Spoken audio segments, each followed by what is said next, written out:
Ladies and gentlemen, if we could please ask you to take your seats when you're ready, we'll be beginning in a few moments' time.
So, different YouTube link altogether.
Hello, hello. How are we feeling this evening? All good? Brilliant, brilliant. Welcome to the Powerhouse, built by us consultation session. I'm delighted that we've got so many of you here today at Club 111 at St Andrews at Knighthead Park. We've also got many, many more joining us via the live broadcast on the club's official YouTube channel too. This evening, we're going to be treated to some in-depth details about the Powerhouse Stadium as part of Knighthead's Sports Quarter project. We'll start this evening with an opening address from your Birmingham City CEO, Jeremy Dale. We'll also hear from the wonderful Blues Head of Infrastructure, Nick Smith, and Eliot Postma, who is partner and group leader at Heatherwick Studios. Later on, we're also going to open the floor up to a Q&A with lots of you here at Club 111 for you to ask your questions, kind of get some of the answers that I know that you're all dying to know. We'll then conclude this evening with a feedback session where you'll be able to give us your thoughts.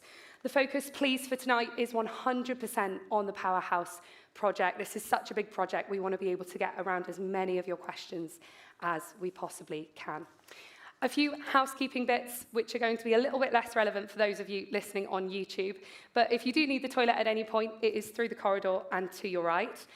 We've got lots of refreshments as well. They're not for display, so please do dig in and help yourself. We're not expecting a fire drill at any point today. So if you do hear the fire alarm, unfortunately, it is real. So if you could, as quickly and as calmly as possible, make your way down the stairs and into the Cop car park, as that is our fire area and zone. Finally, there is a cash bar available at the end of this evening, so please do stick around, have a drink with us. We'll have also certain members of the senior leadership team who will be kind of loitering and sticking around to answer lots of your questions.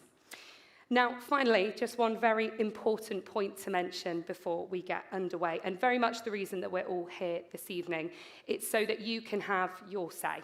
This is a huge project. So much is going into this, I don't need to tell you that.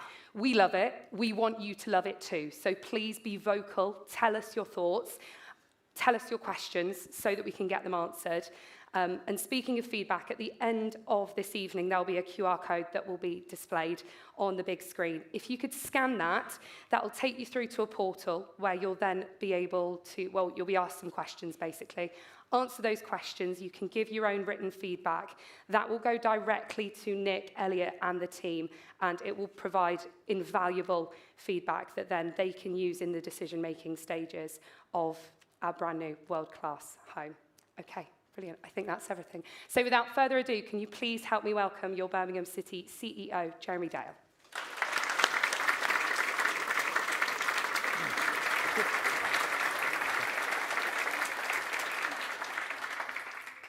How are you all doing? You good? Good evening to you all, and thank you for everyone who's come into Club 111 with us tonight, and also those joining us online. On the 20th of November last year, a few days before our 150th anniversary, Tom Wagner unveiled the iconic Birmingham Powerhouse Stadium design. And it obviously captured the hearts of our fans, because a few days later at the next match, they were chanting 4-0 to the Chimney boys. So it clearly captured your hearts.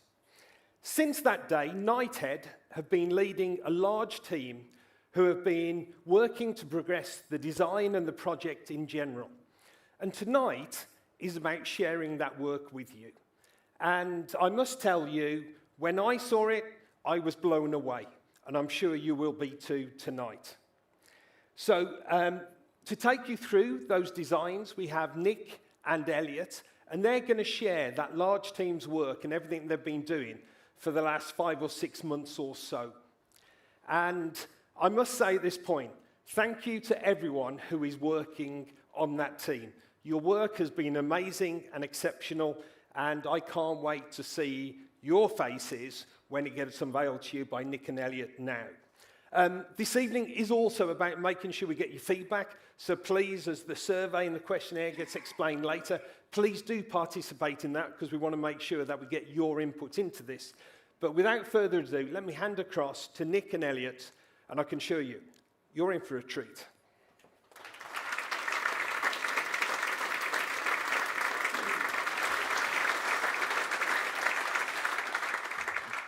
So I think I might be in a little bit of trouble. Last time I was up here at the open house, I said that we were going to do lots of fan engagement and we were going to come back in March and share a lot on the designs. So I got the M right. It's May, but now we're all very close friends. I hope you can forgive me for being a month late. So thank you. Thanks everybody for being here tonight and for everybody being online. We know your time is valuable and we're so excited and passionate about this project to share it with you. So really, we really appreciate your time and thank you. And firstly, I'd like to welcome Elliot please give a warm blue nose welcome to Elliot from Heatherwick, our design partner.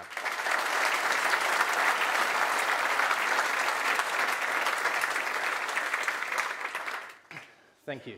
So this is what we're going to go through tonight. So I've got a bunch of introductions to do. We're then going to kind of jump into the site, much more of a macro level on the site and look at some of the transport things that we've been trying to fix.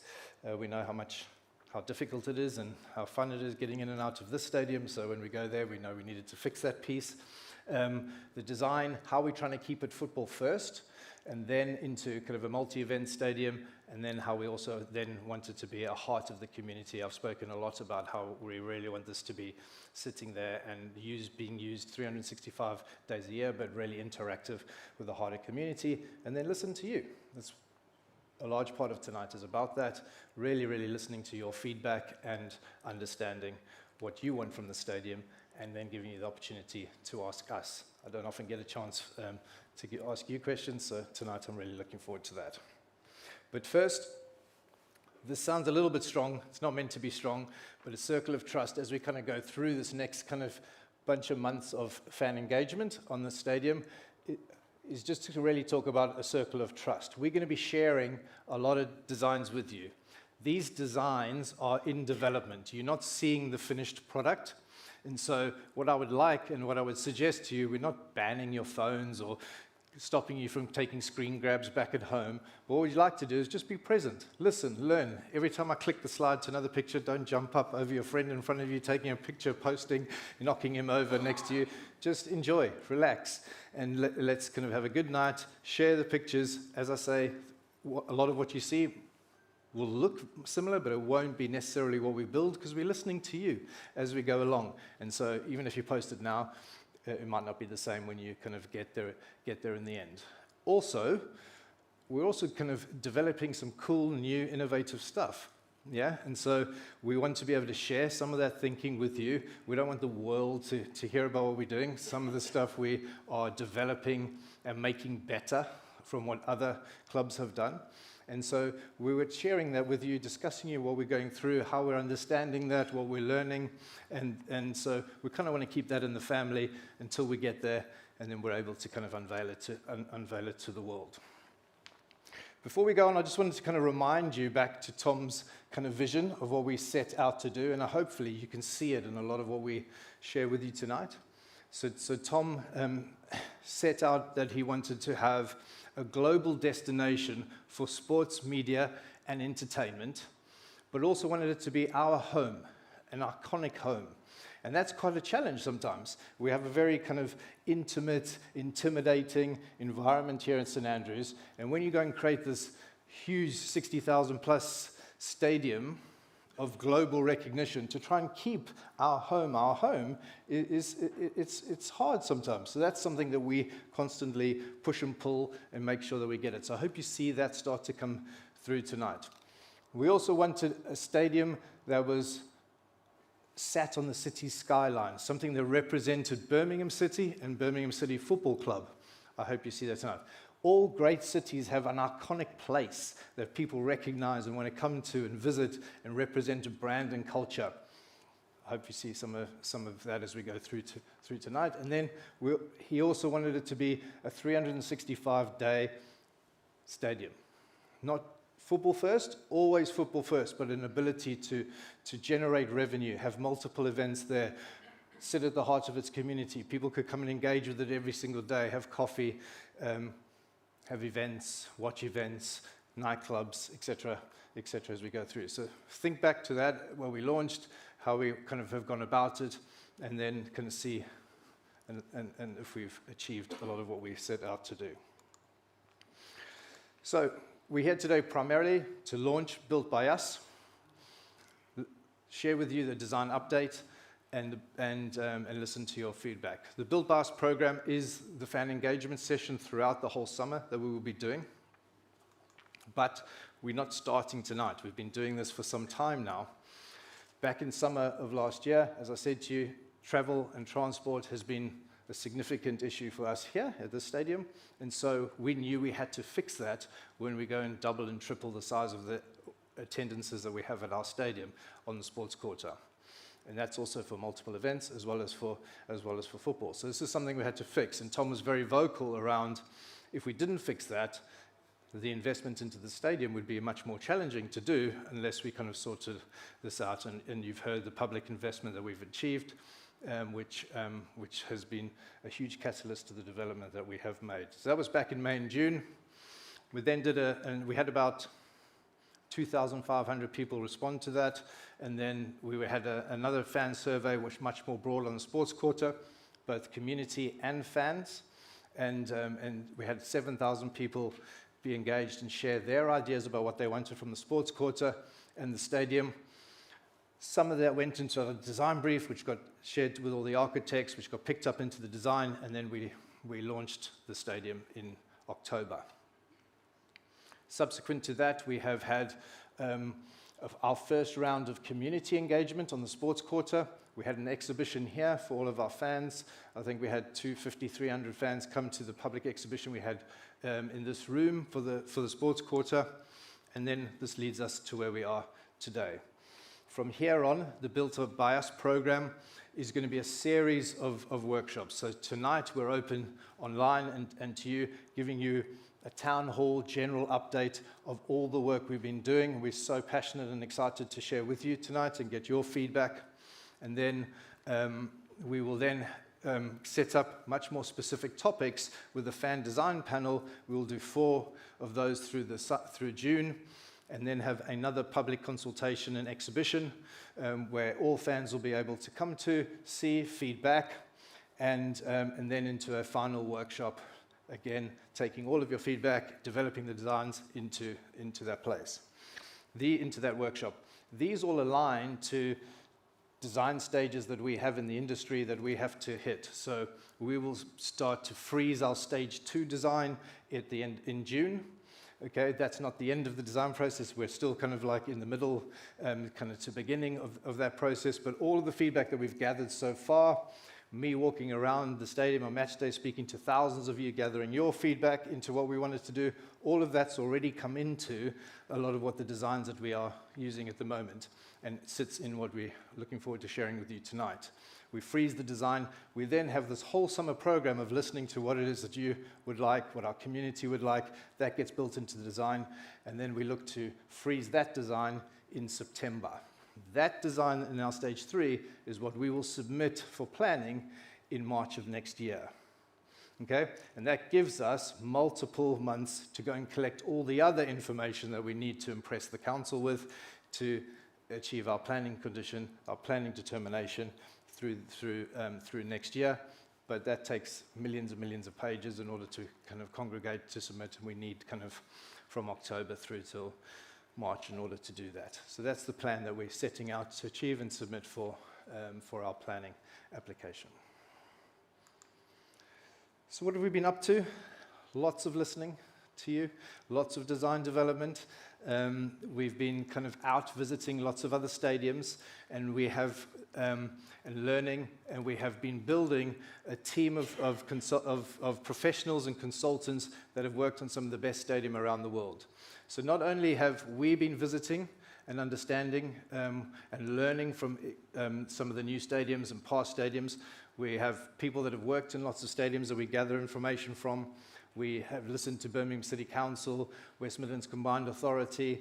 We have gathering lots and lots of information from around the site and building it into this melting pot. Then we have this group of over 150 professionals that are working on the project at the moment from a design perspective, led by Heatherwick Studios, and supported by one of the best sports architects in Manica, who did Wembley and then now want to have just finished the Allegiant Stadium in Las Vegas. And so we have these kind of like generational stadiums that we're able to pull from and learn and understand in the design development that we have. And then we have a myriad of some of the most amazing specialists, from archaeologists to ecologists to acoustics to lighting to engineers, that have all worked on some of the recent stadiums, but have also worked on many other projects that we are able to gather kind of world-leading information and advice and guidance to take our project to be one of the best in Europe.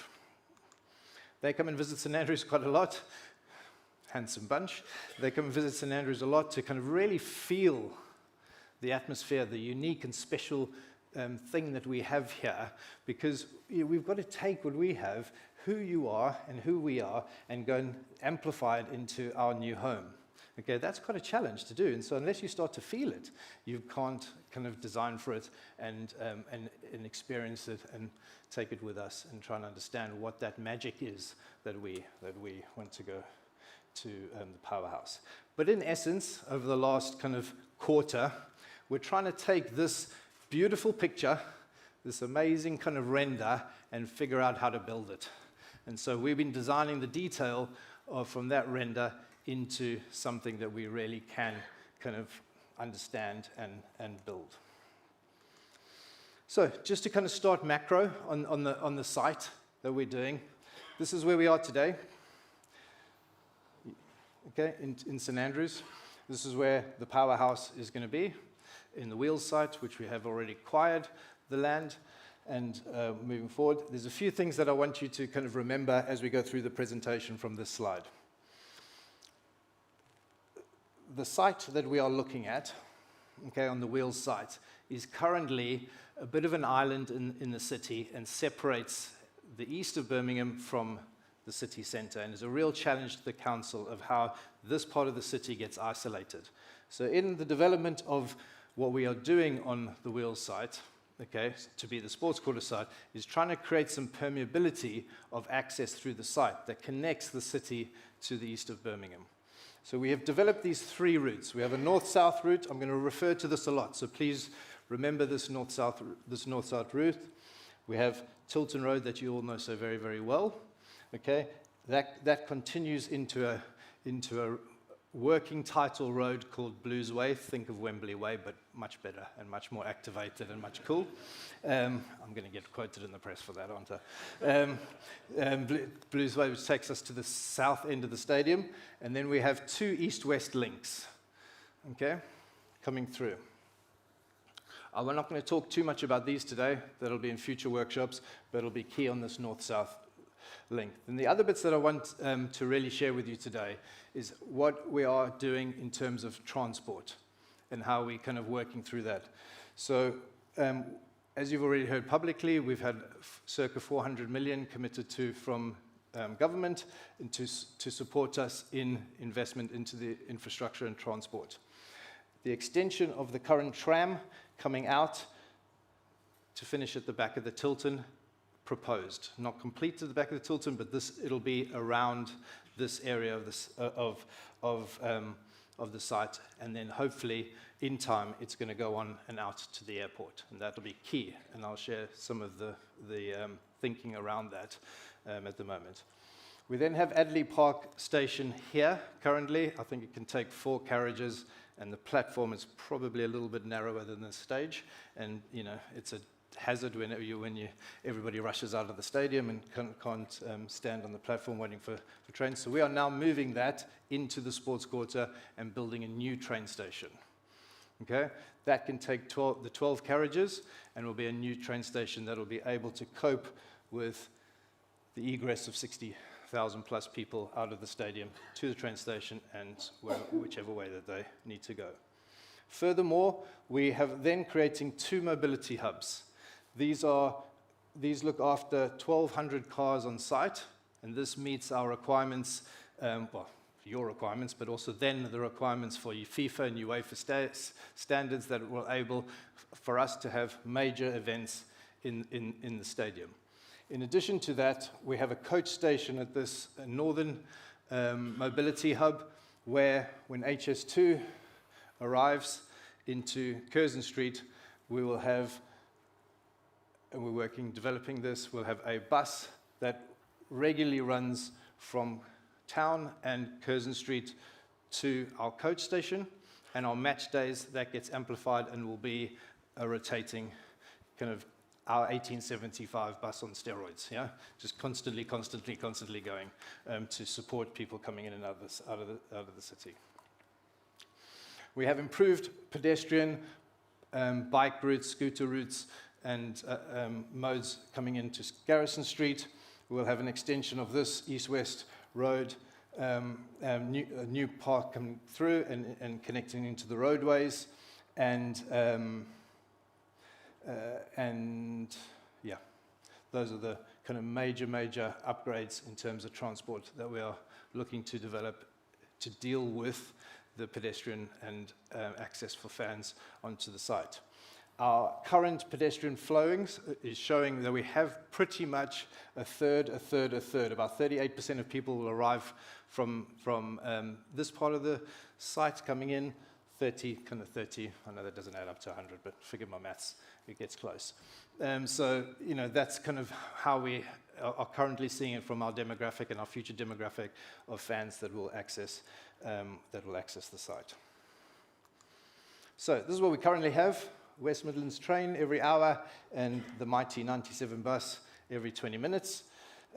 This is our stadium, and then this is where we look to improve. We have HS2 coming in, a new bus link coming into the stadium from Curzon's. We have a new tram line that'll go from Curzon Street and from Birmingham City Centre, and then we're able to pick up the London line with our new Adley Park station. So a significant improvement to access into and out of the stadium.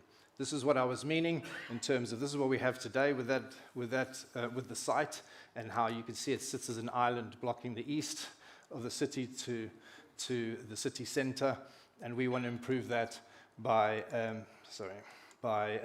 creating these new modes to look after us in event mode in terms of game days and other events, but also in non-match day to really kind of create opportunities for this side of the city, from this side of the city, the east side, to get to the city centre, because this is a partnership with the council. We are regenerating, as a football club, we are regenerating this part of the city, and so we have to work hand in hand to give opportunity to develop our community so everybody kind of rises on the tide of our success.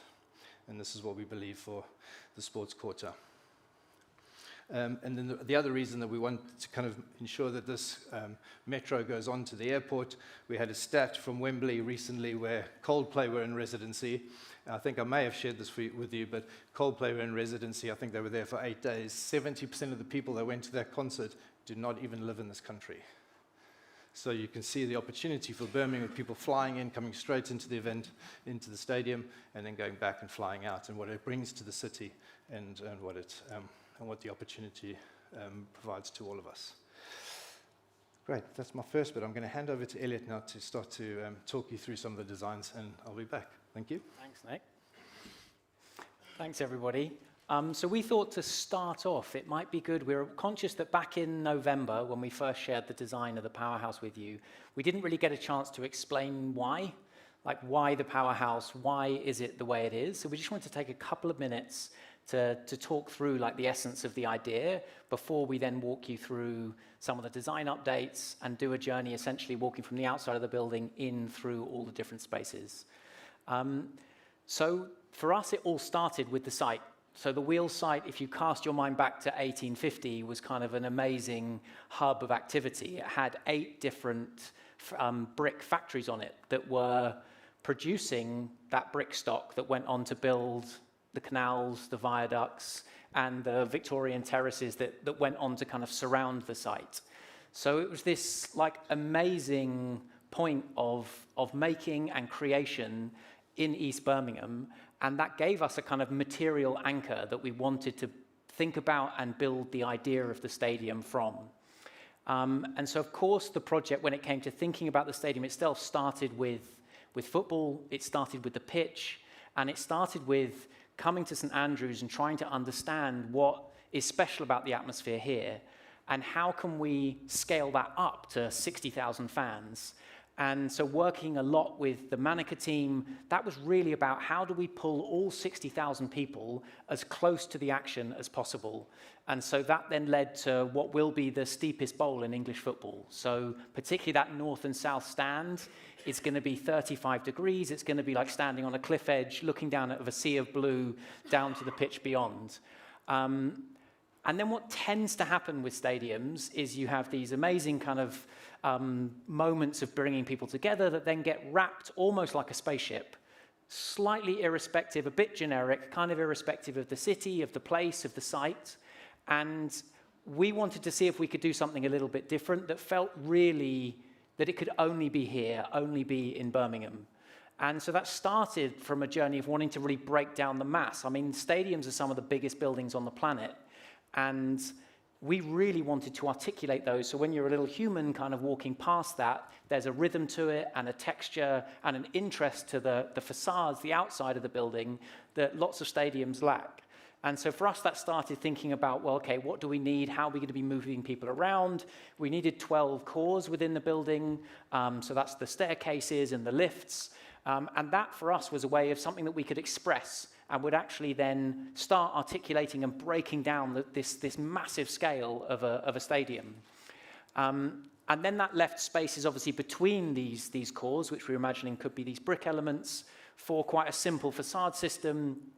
But we've got 250,000 people a day, week, minute, year, 40 to 50 million a year coming through on HS2, and then you obviously have the local train line as well. Like, this is a really prominent moment in the city, and so to be able to speak to all of those people, the idea of having kind of an LED wrap, so this digital skin that wraps around the stadium, felt like an amazing opportunity to leverage all of those eyeballs and those people coming past. And then sort of the idea of lifting up that digital skin and creating something that, again, is really challenging within stadiums, which is outside of match day, the feeling of activation, the feeling of porosity, and being able to break down the scale even further to something that is much more intimate, and to try and create activation that pushes out onto the street and activating that stadium as a place to go every day of the week. And then, you guys are probably aware, we've got quite a heavy roof. We've got an unbelievably amazing kind of concertina ring operable roof on the top of the stadium, which is pretty heavy. And so lots of stadiums will build masts, and then they'll hang that roof. It's a super efficient way, structurally, of holding up the weight of something like that. So that then gave us a logic of like building up from these cores, which are part of the primary structure, to then suspend that roof. And we also realized that if we could extend those brick cores, we could start to use them with something called the stack effect, which is where you exhaust hot air out of buildings naturally without the need of loads of fans. And so they became these moments of being able to naturally ventilate the building too. And so all of these different pieces came together to then land with this idea of, well, actually, we could really play with these brick cores and be reminiscent of, the brick chimneys that were there on the site when it was a series of brick foundries, and give it that landmark quality and that sense of identity for the club and for the city. And so we were super excited to share these first visuals with you. And I think now we're going to share some of the updates or the journey that we've been on since then, where we're going to start at the outside, walk you through all the different approaches to the building, and then walk you through the inside and talk through some of the evolution of some of the spaces. And Nick and I are going to do that together. Thank you. So, briefly started again. Everybody arriving to the stadium.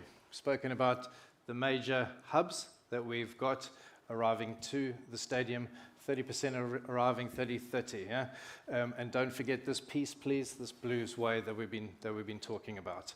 This leads us into 4 primary fan parks. It's something that I think in a lot of the investment and the projects that we've done today has been a huge success.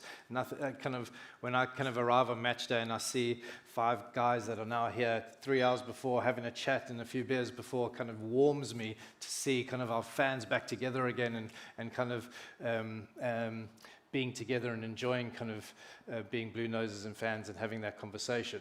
So we have, at the moment, these are all working titles, yeah? So we have the Garrison at the end of Garrison Street, which can take 2,000 fans, and we'll show you kind of the new staircase and the area that arrives. We have Blues Way coming up that can take 9,000 fans to what is currently known as Blue Square at the southern Chimney. There's a lot to talk about there, which will hold 7,000. And then we have Arena Square. If you remember back, as part of the sports quarter, we're looking to develop an arena. If you having a big LED screen on the back of that, if you think of Henman Hill at Wimbledon, we'll have an amphitheatre in front of that place where we're able to have watch parties, we're able to watch games, we're able to have different spaces. So we've identified these new fan parks. Now, if you can do the maths quicker than I have, that kind of gets you very quickly to over 20,000 fans. We have 3,000 that we put into fan zones and fan parks. So you start to kind of feel the scale of where we're going. So we pretty much are putting, St Andrews into fan parks as we go. And then if you remember back to Tom's vision of creating this kind of bold, iconic place of where people can arrive and they can see it, and it sets the tone of the city. This is what we have to scale of HS2 arriving and what our stadium will look like in the sports quarter.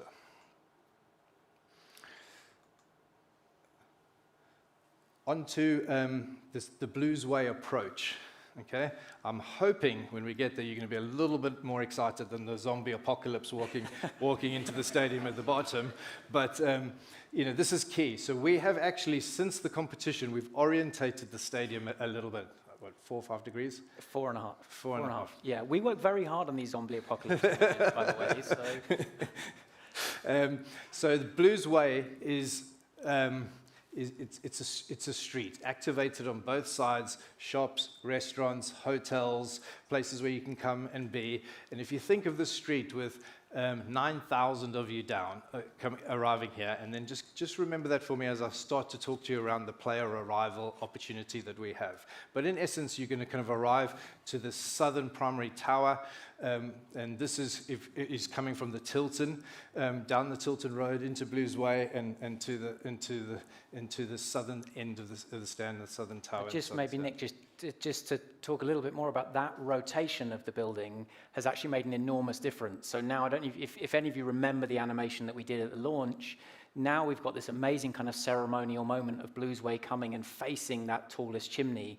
And so we've been able to reorient the whole stadium so it's much more of a clear directional welcome than we had before.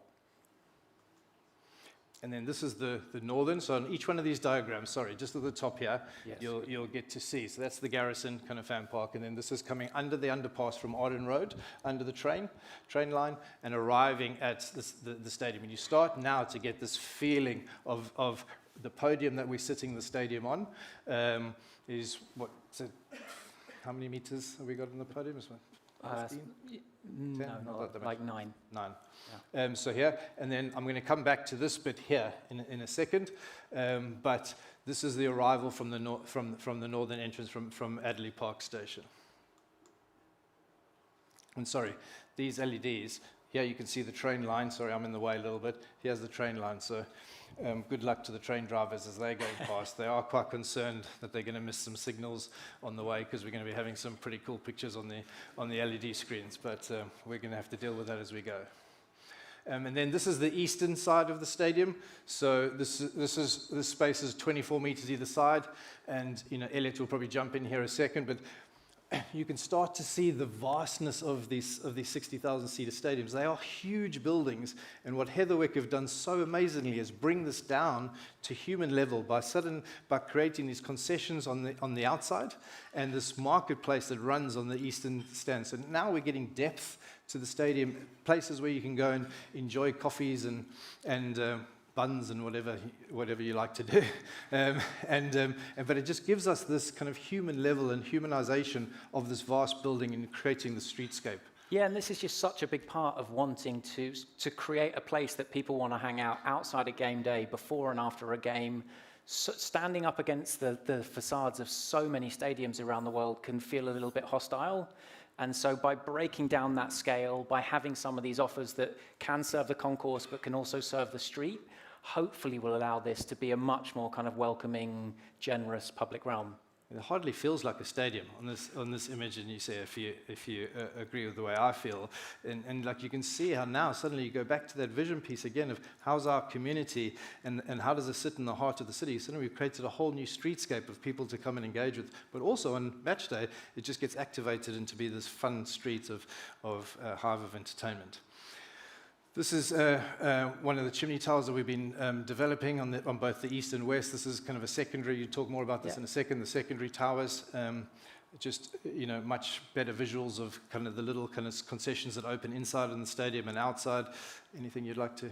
Well, this will be one of the main gateway moments into some of those elevated, like the premium ticket offers. In some cases, you come through the chimneys themselves into those spaces, and on the west side is actually where the players will enter, which we've got some images of in a second. And then this is coming up Garrison Street, which will have new pedestrian access. This is our Garrison on the left-hand side here, our fan park, new staircase coming up over the canal and the train station onto a new podium. On the right-hand side is the west stand, and this looks over the city.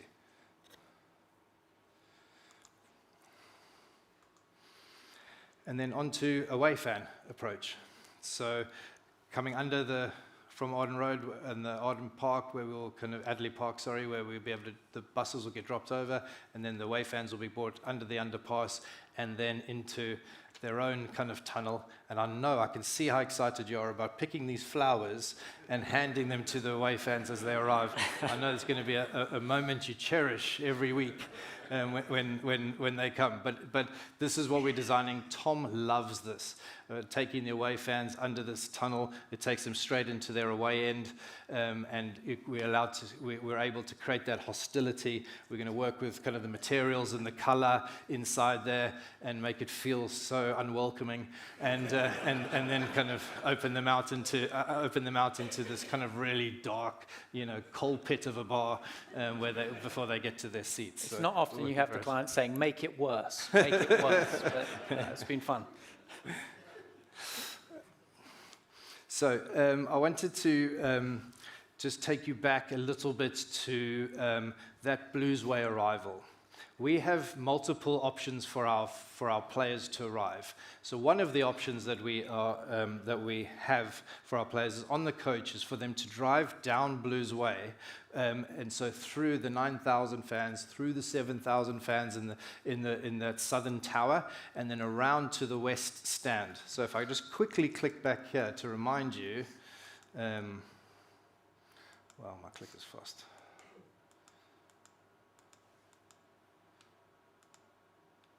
So we'll bring the bus down here around and drop the fans. So we'll create this ceremonial moment. So you remember those iconic pictures of Man City arriving at Anfield? We'll think about kind of your home team arriving here, or one of our away teams in the future, Real Madrid, arriving down here and the way you treat them. But I'll leave how you treat them up to you, but we're just going to create the environment for you to express your interest. But these pictures are of the coach that we'll be able to bring around for the players, drop them outside the west stand. They go in here through some hospitality areas and down into their change rooms that are underneath here and on pitch level. We are trying to bring our players and fans closer to you. We believe that this is a real part of kind of our development of the stadium and the product, and our club is bringing it to. So there's another, but there is another option to bring the away bus or our home bus underneath, and they can have a private drop-off underneath the stadium. But I look forward to your feedback as to which one you prefer. Anything you'd like to add? No, that's great. So a little bit more detail on the towers. As you might imagine, this has been a huge part of the work we've been doing. We've got our engineering partners, Buro Happold, who we've been working hard, taking it from this really lovely idea of having these kind of express brick cores with all of the functionality in them, to turning that into a reality. And so then forming these three key functions. They are the primary structure of the building. They both support the roof, but they also hold up the back of the rake of the bowl. The bowl kind of leans against the chimneys and picks up structural support there. And then the top of them, as we've said, hangs the roof from that. They've got inside them, all of them have a staircase and two lifts. And then, as we mentioned, airflow, this has two effects. One is the natural ventilation, which I mentioned, but the other is acoustic. That by having these brick towers, it allows up to seal the sides of the stadium and actually exhaust the noise out vertically where the air is going, which helps a lot considering the stadium's location with the residential neighborhoods. Allows us to just control that noise far better than if we had to have lots and lots of openings for air in the side of the building. And so we've just been working through the technical details of the different types of chimney. So they repeat. We've got 4 different types that repeat depending on the function of the core. And thinking a lot about how that brick materiality and the richness and the warmth of that material presents itself at the ground. And so this is something we're still exploring, and the opportunities of how we might engage with those moments where you can come up and touch the building. And there's still very much work in progress, lots of options that we're looking at. It might be that each chimney has its own identity and you kind of associate with the chimney that your ticket and your seat associates with. And so there's just lots of things that we're exploring there, and it's not quite settled yet. I don't think I've ever seen so many chimneys. The video that we posted when we were down at the studios, we got 23 models of different chimneys and towers, and trying to look and feel and touch it because it's such a prominent piece of art on there. There's another 23 since then, I think. Well, probably. to welcome us back down. Yeah. And then obviously the other part of the exterior before we get inside is, of course, the LED wrap. And this is massive, like 15,000 square meters of digital facade to think about what we might be able to do with. So each one of these panels is bigger than the Piccadilly Circus LED screen.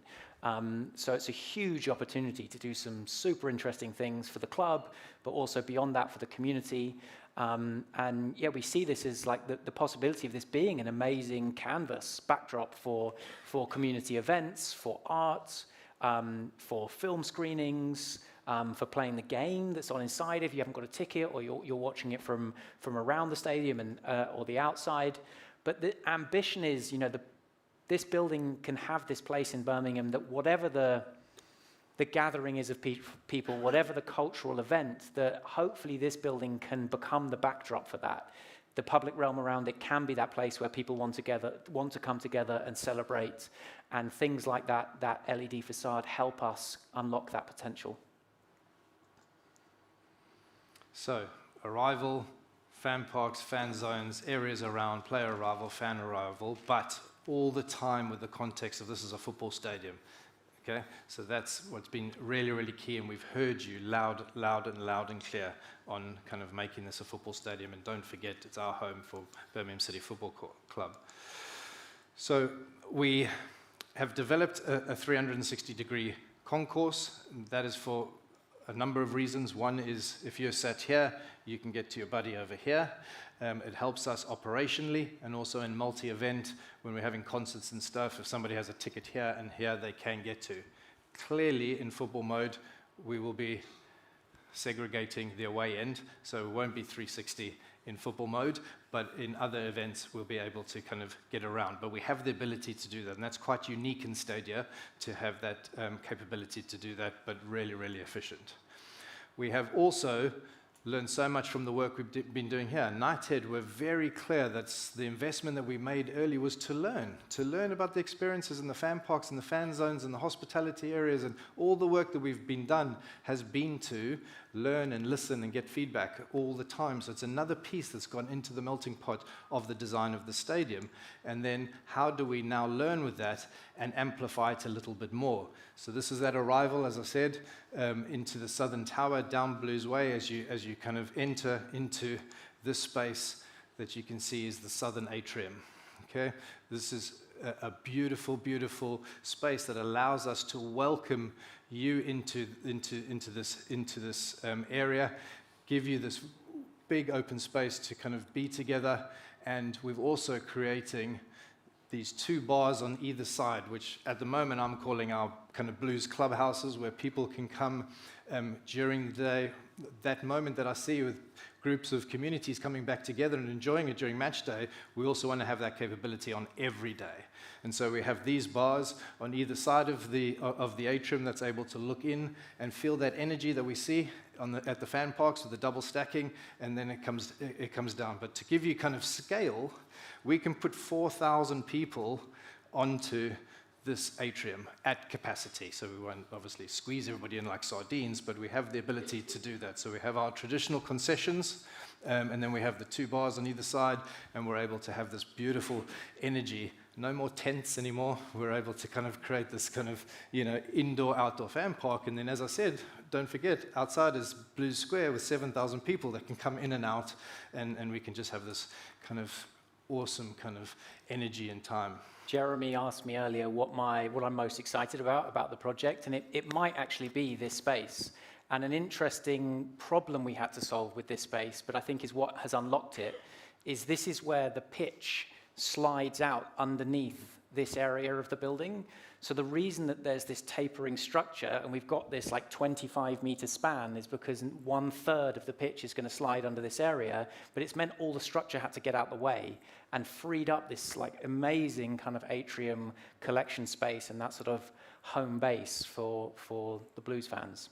Yeah, we'll show you a bit about that in a second, but we want to kind of put a big glass kind of deck in the floor so you can always see the pitch even when it's away, and it'll be part of kind of like the tour in the stadium. So we're thinking about kind of that fan experience and our tours and the like. And this is Tower 7, the little icons moved up here, so the southern tower to the one next door, just to give you a feeling of what one of the small chimneys looks like, and kind of arrival up the lift coming through. And then this is our general concourse. So this is what our bars are going to kind of start to look like, and I think we're really capturing that kind of steel and brick and everything that is part of us and who we are as a community, and how we kind of developing those open spaces. What is, and then just to kind of give you some further visuals, we have 125 places that are going to be able to buy beer. Now, one thing I have learned about this club and come to love about this club is that we are Champions League champions at drinking beer.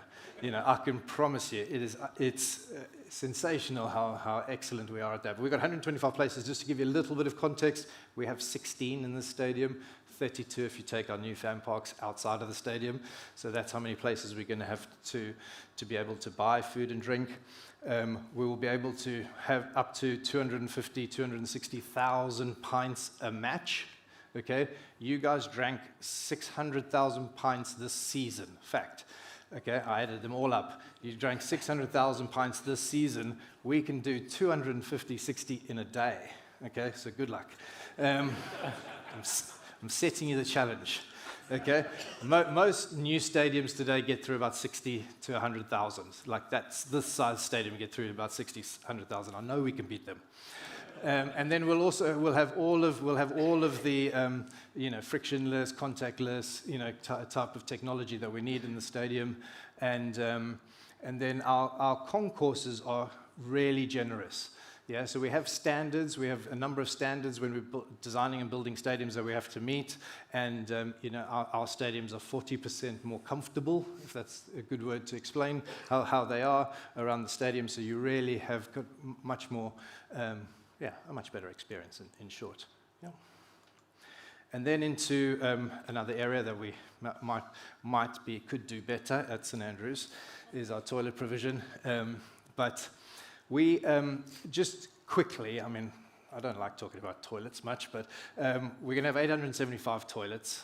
Okay, we have about 100 here, so we're like more than 8 timesing the number of toilets that we have, whilst kind of doubling to 2.5 to 3 times the capacity. So that's how much more provision we're making, and in that we've set the target of because we are doing analysis and fan flow, how long it takes you to get from your seat to a toilet to a concession, and we've already set the target of no more than 5 minutes in a queue for a toilet, because in football matches, we have the peak times, whereas in NFL it's much more regular, concerts much more kind of opportunity to kind of free flow at different times. So the biggest peak times are actually in football at halftime and just before the game. So, and we have different standards. So we have kind of green garden stadiums that we have to kind of meet. They have a minimum standard of how many toilets. We thought that was too low. So we went to the next standard, which is British standard.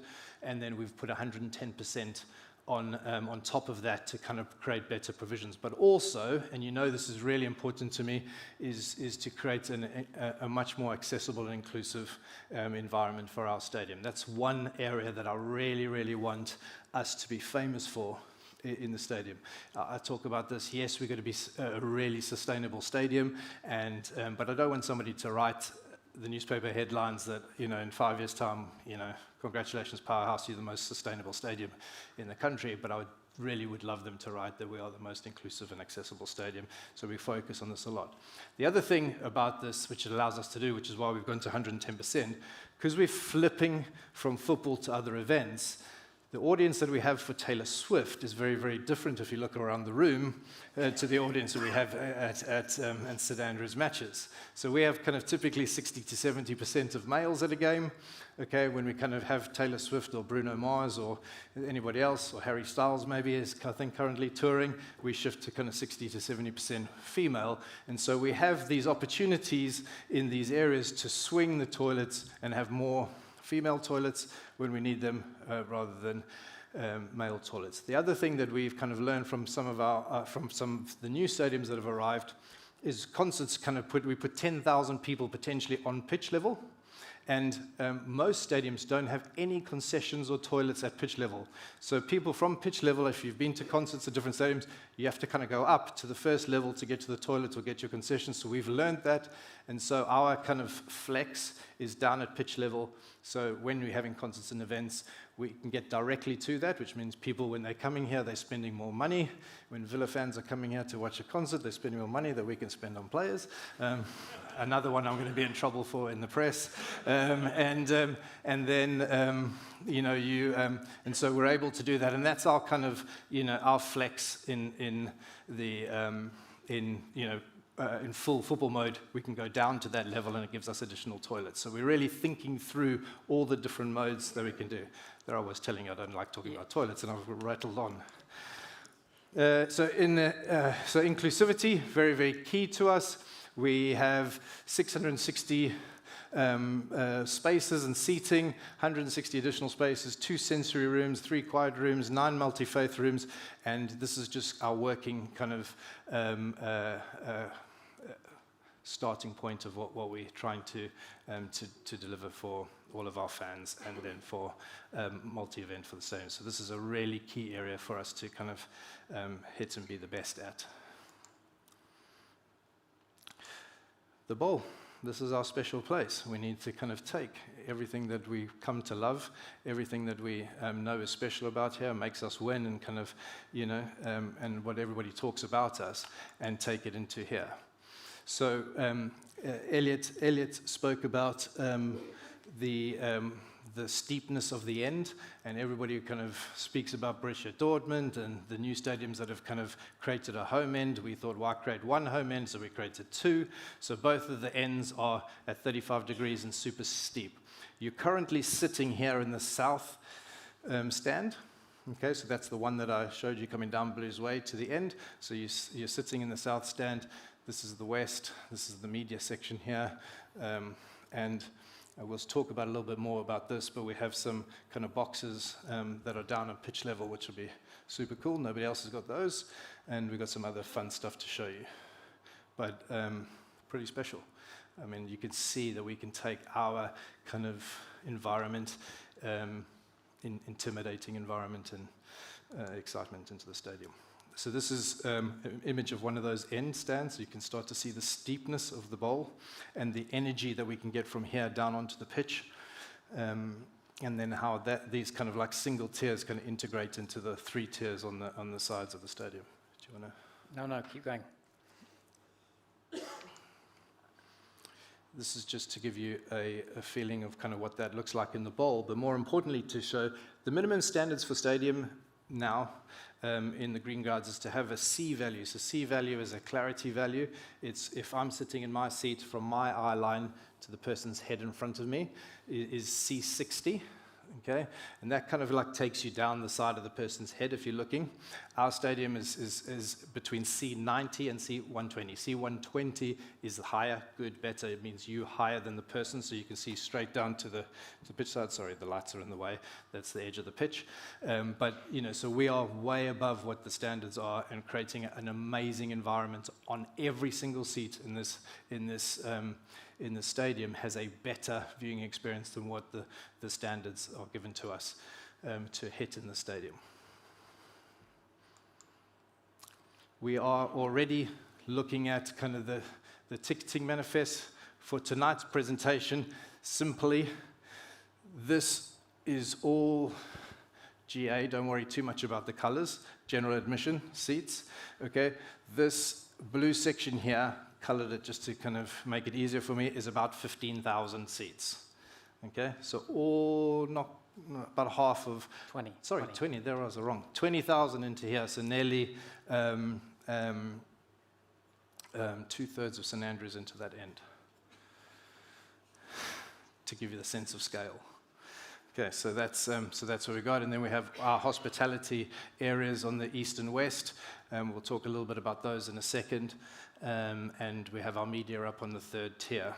The other interesting bit that we've tried to do, and as we grow into the stadium, is to create these kind of 3 levels, and pretty much you've got 20, 20, 20. So, you know, we know very easily we get to 40, and then we can grow into 60. And our TV cameras in games like when we might be in the Carabao Cup when we go here on a Tuesday night, and then, you know, it's not Liverpool, it might be somebody else. I don't want to say a name because, again, I'll be in the press, we might not fill 60,000, but our camera angles pick up the lower bowls. Yeah, so we're already looking at all of those kind of areas so that we're getting the best camera angles all the time of us and our environment and what we do. So the 2 main home areas, southern stand, north and south, very, very steep. Hospitality that I've spoken about in east and west, and then into the away fans. So we're putting the away fans in the northeast part of the stand, coming through the tunnel. We have been working through this, so we've been looking at different options. We're able to do both. I'll be really interested in your feedback of whether we keep them in the pie.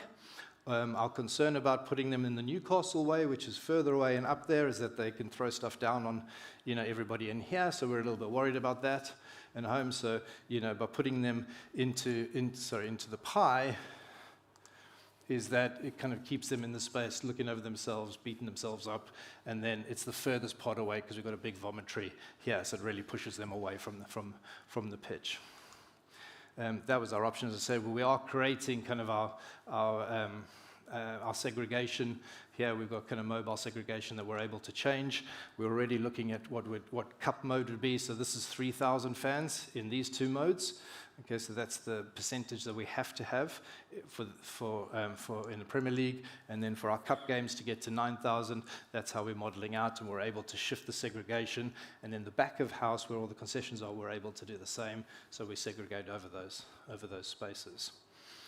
And then, you know, the option if we have a Champions League final here, where we're able to kind of segregate and have two different kind of away groups where they take over the full stadium, or maybe a Lionesses game or an England game, or whatever that may be. So we've constantly looked at all the different modes for the fans.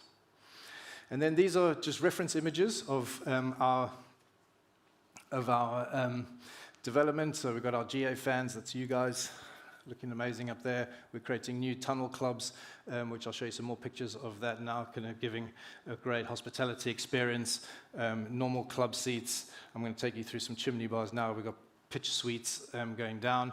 And I guess what I'm trying to share is we have a breadth of ticket offers, from general admission, as we kind of know today, right through to kind of in the most premium seats in the house. If people want that one-off experience, if they're coming to watch a concert or an NFL game and they really want to kind of have that moment, we're kind of really creating options and opportunities for everyone in the stadium. we built a bunch of chimneys, so we thought we better use them and have some fun with them. And so we've created these boxes up in the chimneys that we think is a pretty unique experience, and and I think will be well sought after in the stadium for events. Yeah, I love this. This is my favorite. And then, obviously, the pitch is a pretty key component of football and keeping football first.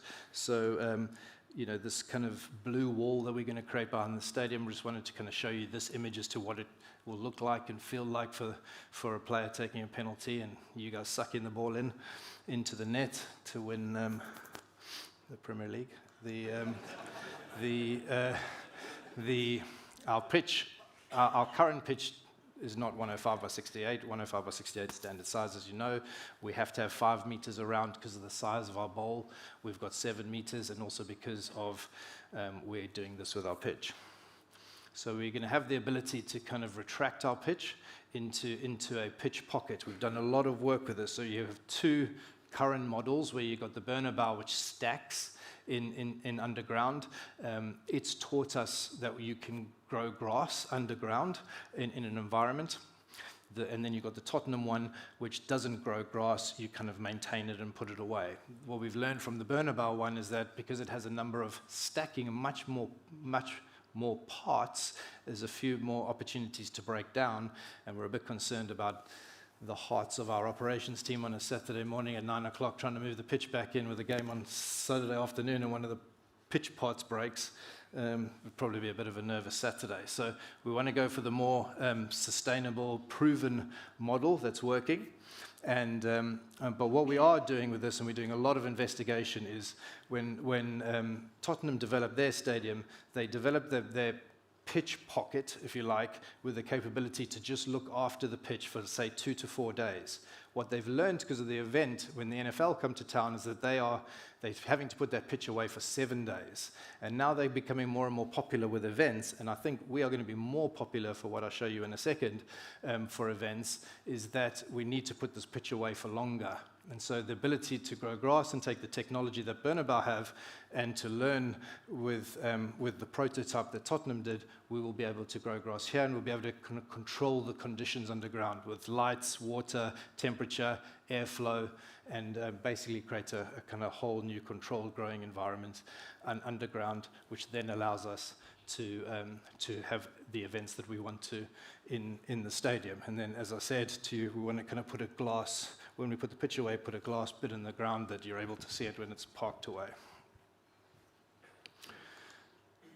You can see this is a bit of work in progress with our screens. Our screens have been in different places, so we are generally developing this. So I think you've seen some images where our LEDs are in the corners and we've had a halo. We're moving away from the halo. Tom doesn't like the whole halo around the stadium so much because football is, NFL, you watch it live and it's a bit stop and start, so you can see it on the halo and it works in American stadiums. Football, we're not allowed to show live football during the game, and it's so much more fluid that it doesn't work on the halos. So we're kind of going much more back to a more static big screen on the ends with the options if we want to develop to have them on the east and west, but we will design this in much more. So this is more than twice the size of the ones that we have outside now, showing kind of the games, but we're molding and fitting it into the roof line. And then into the changing rooms. This is pretty cool. So I showed you the player arrival coming into the west stand. They come through. They're on a level above this, so they drop down through a VIP area into these 2 pitch suites. We're dedicating this whole area to our first team suite. Okay, and if I just kind of give you a sense of scale, this section here is twice the size of their current change rooms and medical that they have here, and this is just their change room. We'll then have their medical, recovery, offices, lounges, warm-up rooms underneath, anti-doping. So that's this kind of size and development that we're making for the first team. And then our away, we are kind of splitting into 4 change rooms, and obviously we'll only use one for football, But this gives us the capability for multi-events. If there's, multiple acts in a concert, we can divide the change rooms up and use it. If there's a fight card, you have different fights through a night, they can all be in different change rooms. But then also, we can open this whole thing out and have one big change room for the other NFL team, because they come with kind of 50, 60 players, and they need that size. So one team will use this, and the other team will use this side. So whereas other stadiums have had to go and develop their whole other side of their stadium at a cost, we're kind of trying to be a lot more innovative around multifunction and multi-use for that 1 or 2 games that we might get in a season, and kind of use the space a little bit better. Home change rooms in development, and how we're looking to consider kind of creating a much more kind of circular change room than what they have now. Pull the team together, allow them to kind of interact and talk, do analysis, and then this is our tunnel. I told you we were playing Real Madrid. I told you. But actually, this is, we love this. We love the brick and the grittiness, and we think it really represents who we are and what we stand for, and what we want our culture and hard working, hard team to kind of beat, and a team to go out there and get.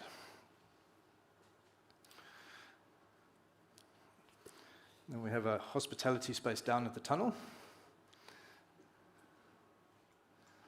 The players can't see in there, by the way, just in case they want to have a Swiftie before they go out.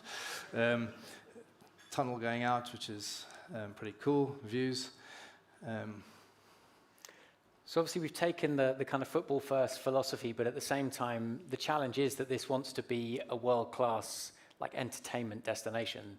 And so that's making sure that we don't compromise the football, but build in that flexibility to be able to host essentially everything you could possibly want, from heavyweight boxing to the NFL to rugby, and also for it to be, there's a great sense of pride in a way of you guys opening up your home and the likes of Harry Styles or Taylor Swift or whoever these massive international names are, if they're touring the UK, that this is an absolute must-stop destination for them at a place that they want to and must perform. And so there's a lot of work behind the scenes in trying to figure out how that's all possible. The simpler things of other sporting events, of just making sure that an NFL pitch fits, making sure that we can get a rugby pitch to work, which requires a portion of retractable seating within the northern stand, and then kind of underground, like the operation and facilities. So Nick mentioned the 360-degree concourse. That's great in an event setting, and also the potential of having 10,000 people at the pitch level. And so making sure that in those special events that there are amenities, there are toilets, everything you need is at that level. You don't have to go up to the concourse. And likewise, all of the back of house facilities, production facilities for, Beyonce's entourage and everybody else and their space needs, that there is that space allocation and the requirements are there to make sure that all of that is possible. And then, of course, just the building itself, hopefully being a great backdrop for spectacle, for these kind of amazing entertainment events, and being able to transform from the best place on the planet to play football to hopefully the best place on the planet to perform. And likewise, we're thinking about different scales of performance, being able to leverage the stadium for 20,000 people all the way up to, with the standing, potentially 70, 75,000 people. And a big part of that is the acoustics. The acoustics you want in football, very different to the acoustics you want at a concert. And so we've developed underneath the roof, there's a huge acoustic ceiling, and this really is with football in mind, wanting to have quite a reflective surface there that's quite close to your seats, sits right above all the stands and bounces all of that sound back down to your fellow fans, but also back down onto the pitch. And so we're looking at ways that we can transform that from a reflective surface into a sound-absorbing surface so that it's also a brilliant place to perform live music, because it is just a very different offer. And then I mentioned about the role that the towers can play in exhausting that sound when there is a concert going on, trying to just control the impact on the surrounding neighborhoods. And of course, Birmingham, the UK, the sun doesn't necessarily shine every day, and so being able to provide that flexibility and close off this roof, so we have this concertina roof system that allows us to create this really generous opening for a football setting, but then close up and all times of year, all weather, be able to still put on the performances that we might want. Great, thanks. Just before we move off that football first piece and the concert, Jeremy just reminded me, like when we create that pitch pocket for the pitch to retract in there, we've also made it the right size that the groundsman can actually go in there and mow the pitch as well. So whilst we're growing it, we can keep it perfectly conditioned. So I didn't want to forget that because it's pretty innovative. On to the second to last part of the agenda item that we set out, which is really important to all of us here, which is making sure this stadium sits at the heart of the community. And I think hopefully you can see how we've tried to take the 60,000 seat scale stadium and bring it down to something that people can come and enjoy and experience. And so I just want to take you through these kind of what we're calling character zones, but that's that southern blue square we talk about. This is the eastern Market Street. We've got the northern terraces and then the canal that runs through there. And, you know, I've told you before that I'm a simple guy, and so we call that the canal side because obviously it's a canal. So the yards in the blue square, we have the arrival coming in, we have all of our concessions, and then these two kind of clubhouses on either side of that kind of beautiful atrium. This is the arrival on non-match day coming through the tower. We showed you the ones where we'll close off the tower and allow coming in through the gates, if you can call those gates. Remember the stadiums when they had like gates and you couldn't even kind of get through the turnstile? Look at those, kind of how beautiful those gates are as we kind of have technology to support. And this is in the atrium that I've shown you, but we have this would kind of how it would kind of reflect into concert mode, but then we have the ability to activate with our community in that space and have some fun and introduce kind of indoor cricket at times we want to, and then obviously when it's kind of festive periods and seasons, we can also have, you know, Christmas and Christmas markets, and, you know, so you can see how this stadium is just going to be used, and it'll attract people to come and really kind of be part of their community and enjoy it, whilst kind of having a drink and food and beverage around, looking down on the sides and having that kind of clubhouse and community, and really kind of being able to live and breathe here. I was just going to say, so that southern part of the stadium, the yards, is the one that we're really focused on being open 7 days a week. So you can go to those bars, you can access those food offers all the time. And you're not going to be able to walk around the whole concourse, but that southern area really is kind of where we're imagining is kind of the center point of the stadium. And then into the market place to give you a feel of scale. You know, you can start to see between each one of those towers is 50 or 40 meters in terms of distance. So it's a significant, 200-meter minimum kind of streetscape.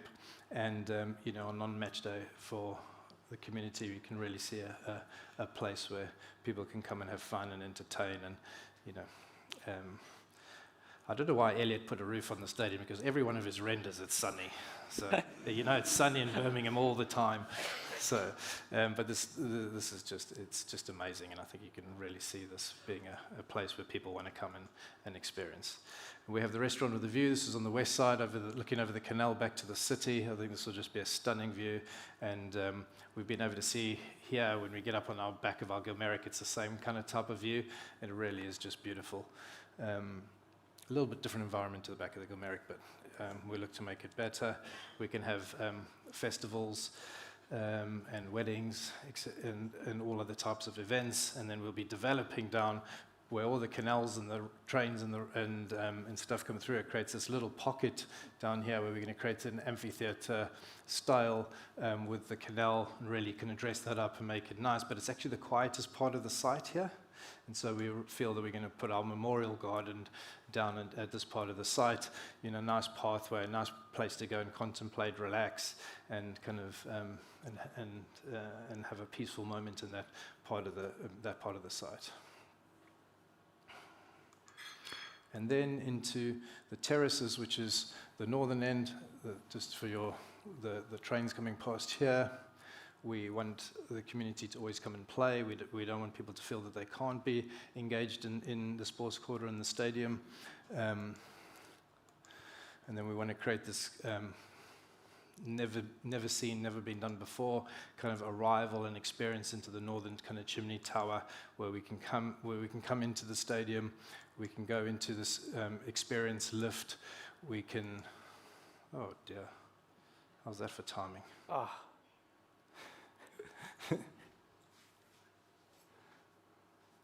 Oh, what's happened? We've gone back to the... Anyway, that was a beautiful lift. Yeah, just imagine you're in an incredible lift going up 120 It's got an amazing meters. video that you and you go up. So it's a lift experience. You kind of go in there and you can go into a lift. We can buy a ticket. You can go up and in there is a video lift of Birmingham City Football Club. You go all the way up the lift, the tower, which is 119 meters. 119 meters to a viewing deck at the top, which allows you to look over the wonderful city of Birmingham and the sports quarter. So we're hoping it will be the highest publicly accessible point in Birmingham. So yeah, some pretty amazing views up there. It really is stunning. And as soon as it comes back, we're going to be able to show you how amazing it is, potentially, or maybe it's best to That pull was, it back. to be fair, the last image. It was, Yeah. but like I've got questions, and I know we need to be online Yeah. for the questions to be able to take those. So what do you think? That is the end of the presentation. Before we go into asking you for lots of questions, what's the overall thoughts? Do you think you forgive me now for being a month late? Good. Thank you. Yeah. Sorry? I hope so. Yeah. So we are going to... Wow, we're going to have to get... Oh no, we're going to have to get lots of people working really, really hard. So what we're going to do is 5 years from has already started ticking. So we're going to submit for our planning next year, March, as I said. We've been doing a lot of work with the council already. So we visit the council every single month, showing them lots of these designs so that they're ready. It's not a surprise when we arrive in March. And so what would normally take maybe a year to determine is going to be a lot shorter, so we're going to be able to get going quicker. I'm sure this will probably be one of the questions. So we're going to get going a lot quicker. We get a determination on the planning. Before we actually get planning, another secret for the group is that we're going to start preparing all the land before we get planning. So the council know this. We're going to start doing a lot of the work. We know it adds value to the land and doing all the preparation, all the groundworks, the cutting and filling and getting all the land ready. So when we get planned, we can start straight away. And then that gives us 3 years to build, and we really, really believe, all the contractors that we've spoken to believe that they can build it in 3. Obviously, we need nice winters and summers, and we need resources to arrive, and lots of things can happen. It's a complex project, but everybody's telling us we can do it in 3, and that takes us to 2030, and then we have to have test events. We have to kind of make sure that it's safe for all of you to come and enjoy, and we do that in the first part of 2031, and then start the season, 31, 32. Okay, so that's the program. Brilliant. Happy to go to Q&A? Yes, I think Can we we just started give a already. Warm applause to Nick and Elliot for that.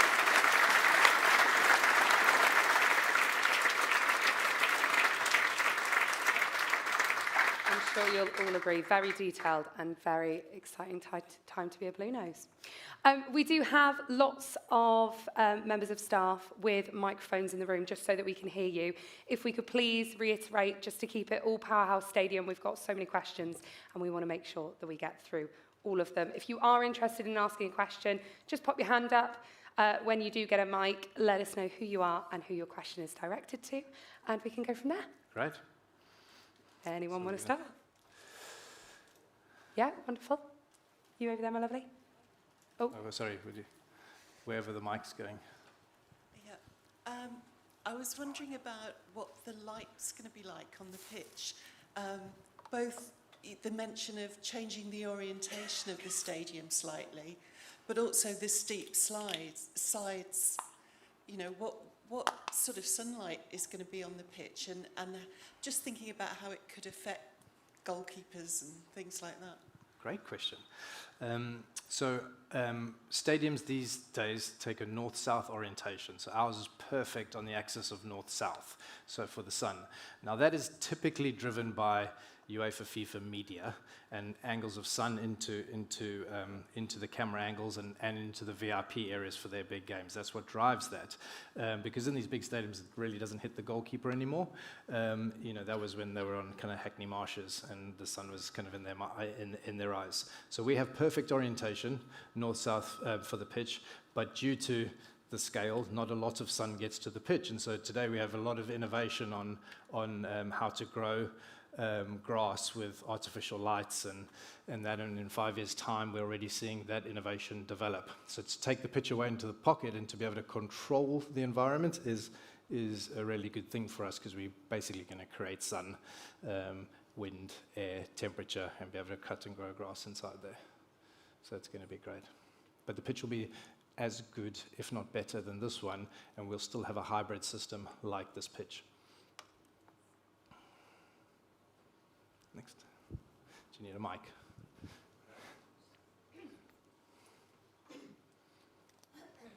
Hi, I'm Chris Curiata from Redditch Supporters Group. I'd just like to ask a question.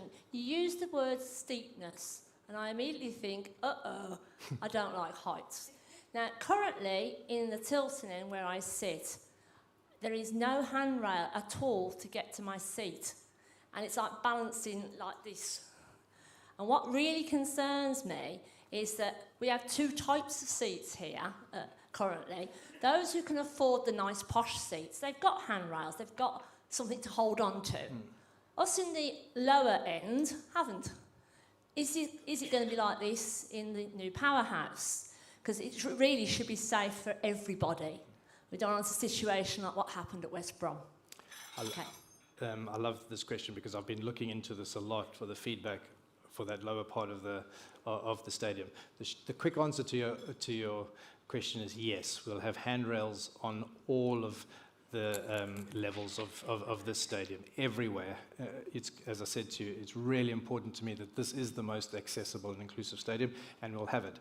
The beauty and the reason why we're able to do that is because we're starting again, and you create and design, and we have standards and vomitories that allow us to do that. On our stadium, it's much more difficult because we have to report to a stadium, an independent body called a Stadium and Authority Group, and as soon as we put kind of handrails down the stadium, we change all the flow rates of the stadium. And so if there was an emergency evacuation here, the people can't get out at the right flow.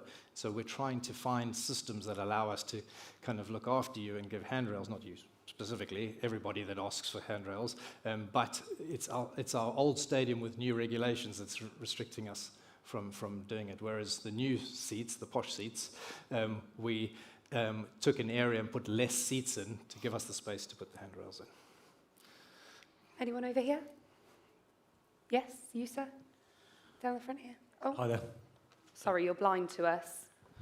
What's your name? It's Nat. My name's Nat. Just a quick one, really. Obviously, the whole thing about the Powerhouse being built by us, and obviously the stadium being the heart of the community.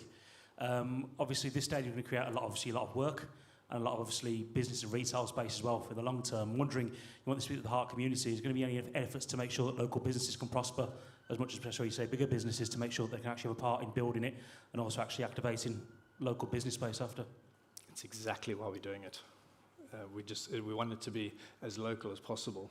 So, creating these artisan spaces for local people to come and set up stalls and shops and retails. And it doesn't have to be just 15 coffee shops in a row. It can also be a bicycle store. It can be a little panel beaters. It can be somebody who makes jewelry. And that's what we love about having concessions facing the outside, facing the street, that can work 7 days a week. And if we get the footfall that we're aspiring to, that this is, a new neighbourhood in the city that is active every day, then hopefully those businesses can thrive. But that's absolutely the idea. Yeah.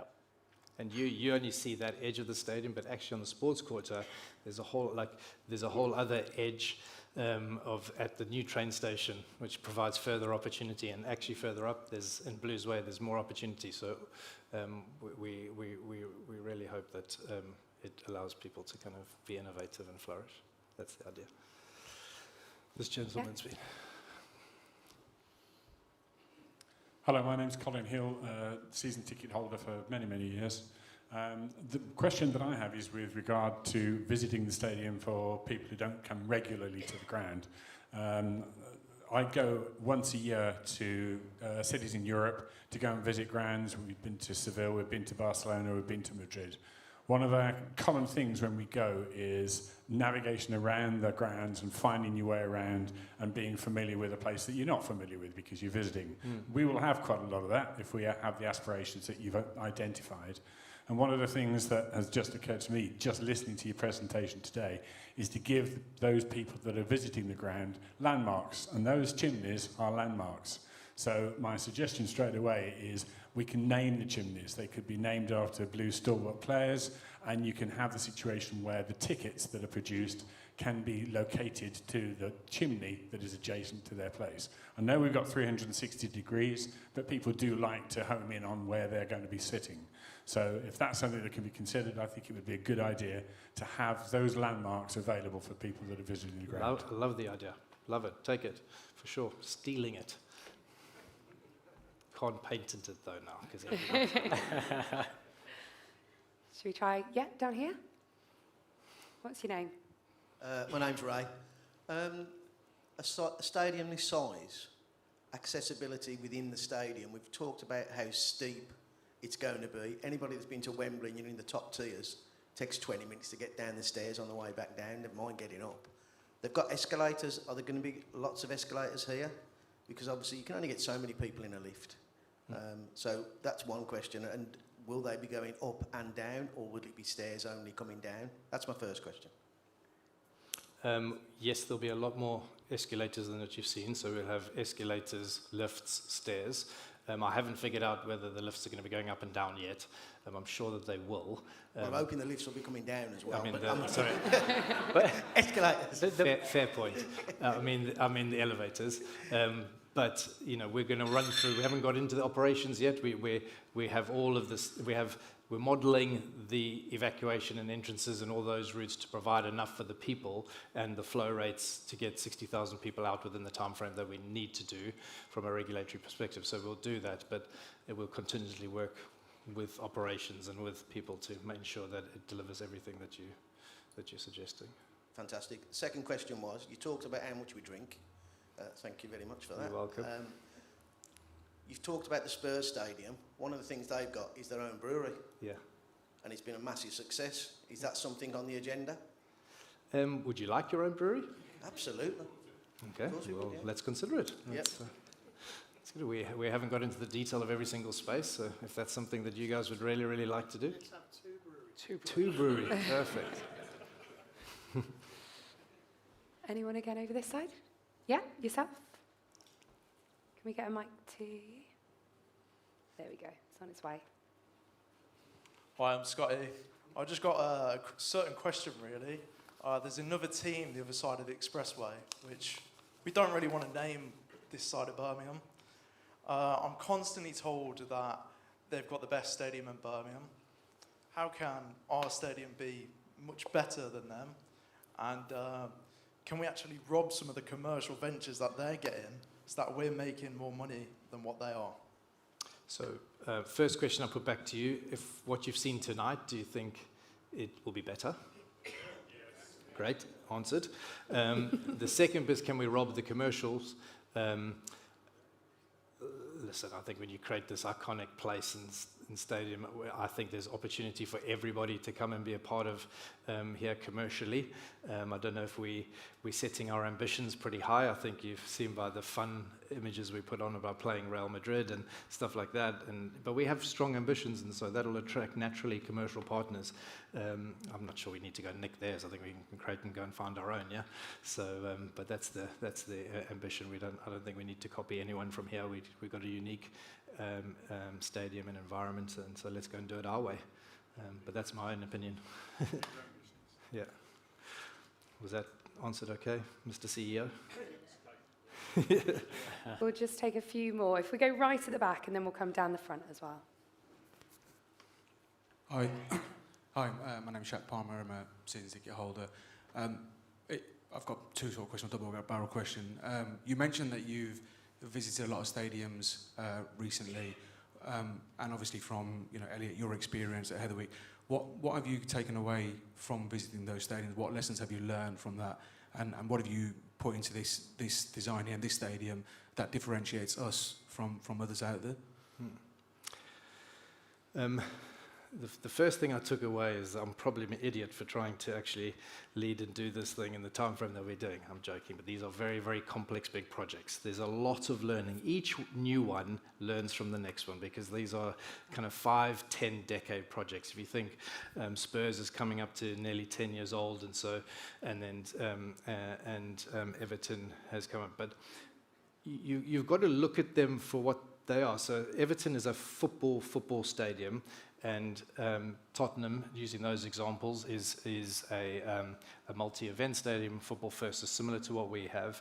And then I went to the new camp recently to meet their contractor, and they've taken an existing football stadium and then tried to build a new one over it. Very, very challenging in what they're doing. So they each have their learning. And knowing our vision and what we want to do is key to kind of that benchmarking and that learning of the space. So taking some of the examples around in our multi-event,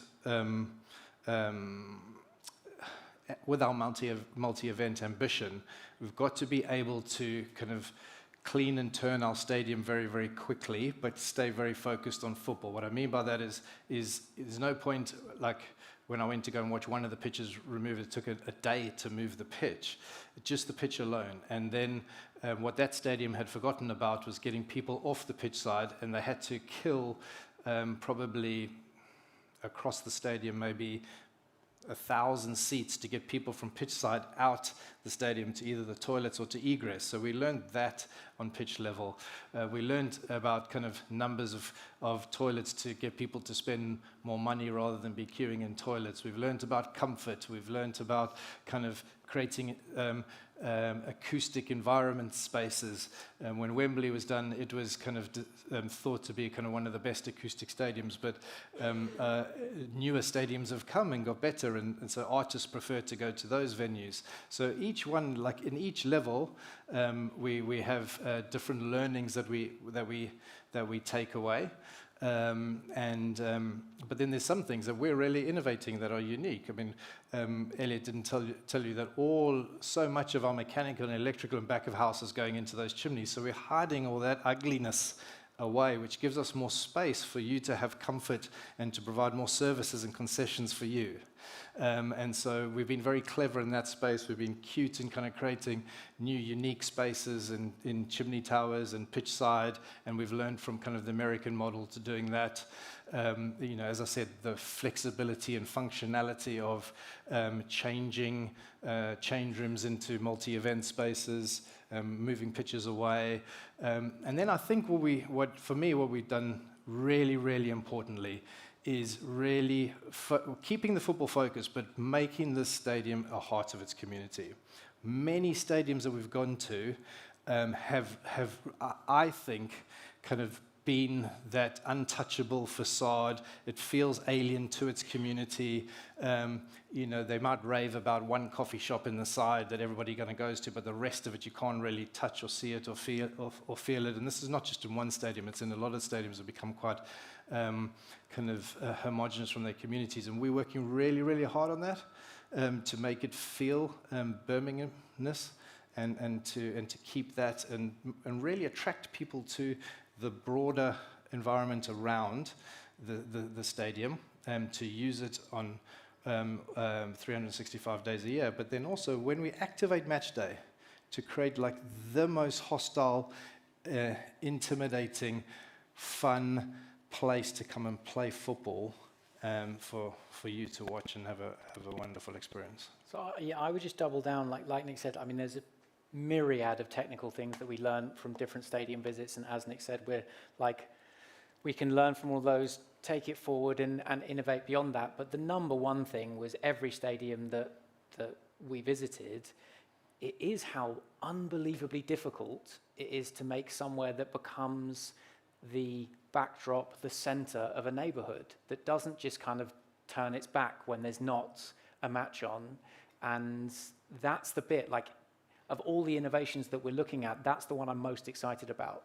If we can genuinely create a stadium that feels porous, that feels active and open and creates a street scene, anything like the images we're showing right now, I can't point to another stadium on the planet that's done it. And so for us, that's a super exciting part of the brief and part of the challenge that we're looking forward to. Thank you. Thanks. That's great insight. I think we had one down here. Still interested? Yeah.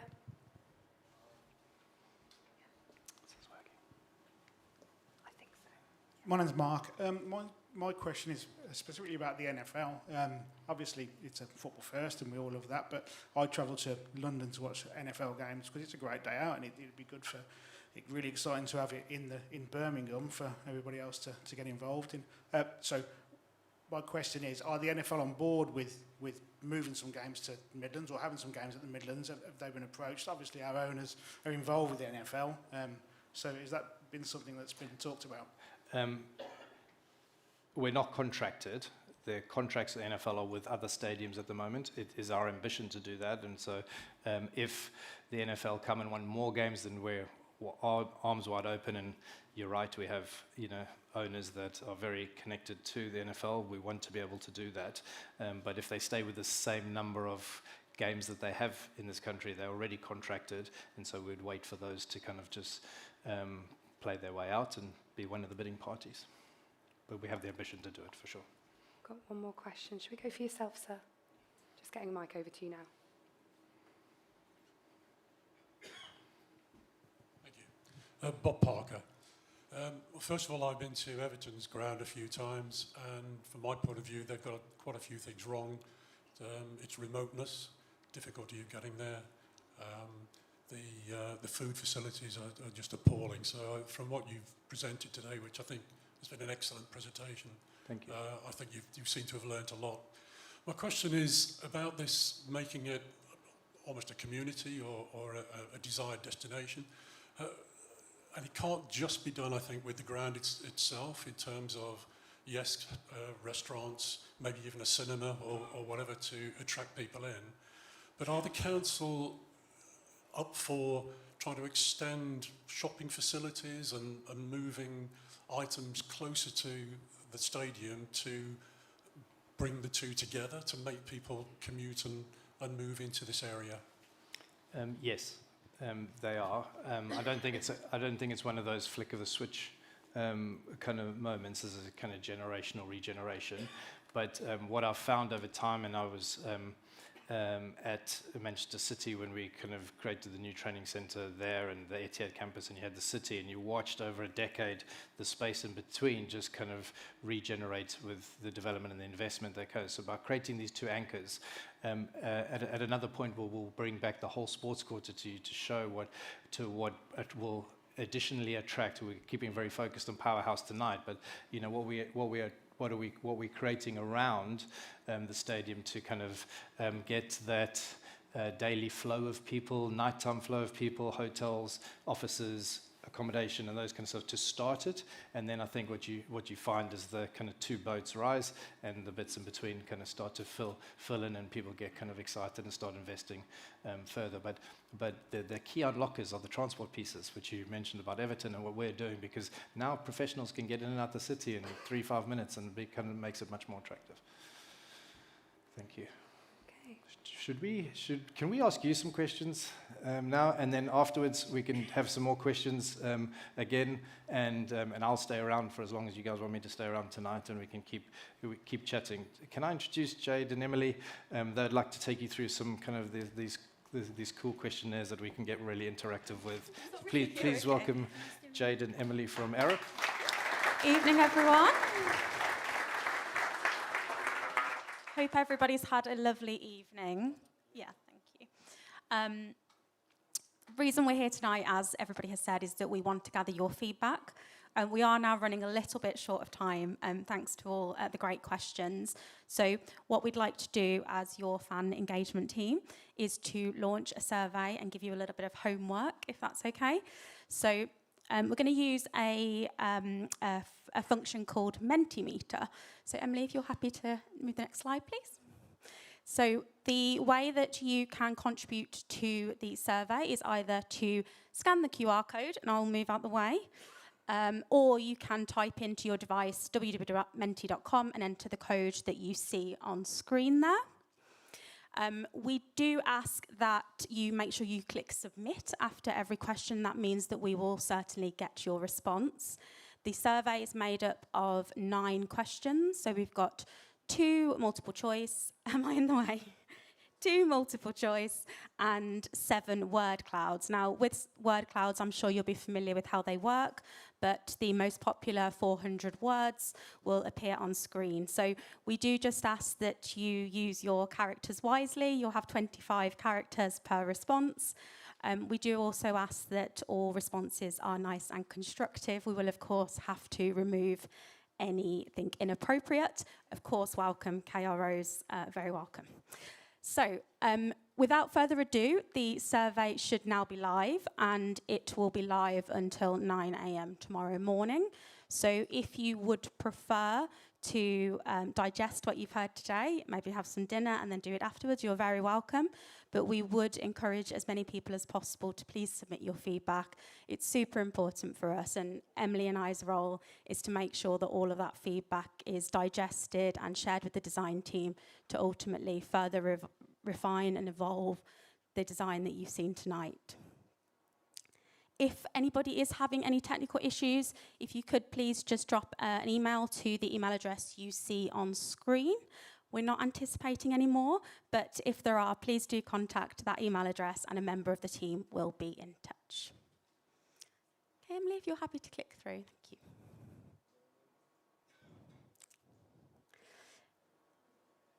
Perfect. So hopefully now everybody has got access. We'll give everybody a few minutes. We aren't going to reflect on the feedback here tonight because of time, but please do submit your comments and we will gather all of those up and share with the design team. And just whilst you are submitting responses, I am going to hand back to Nick and the team to summarise the event. Thank you very much.